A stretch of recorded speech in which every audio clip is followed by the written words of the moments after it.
মাজত গেছি মাছ মারবের শির শির বাতাস পানির ঢেউ আসি না ওর ঢেক্কা লাগি আছে।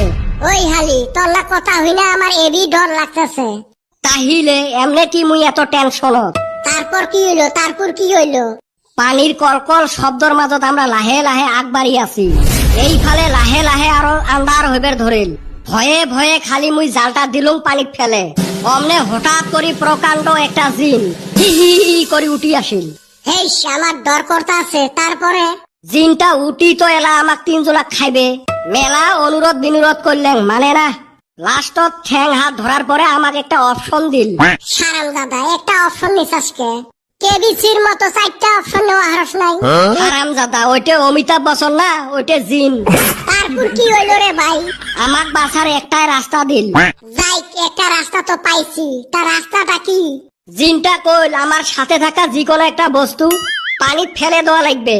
আর ওইটা যদি জিনে বিশ্রি পায় তাহলে আমাক খাইবে, আর বিশ্রি না পাইলে তাহলে আমরা বাঁচলেন। কি জ্বালায় পড়লাম দেখছে।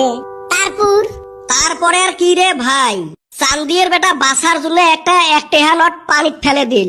5 মিনিট পর জিন পানি খাই তুলি নিয়ে আসিল। আইসা কি করলো? ওই যে শর্ত আছিল বিশ্রি পাইছে চান্দির বেটা গিলি খাইল।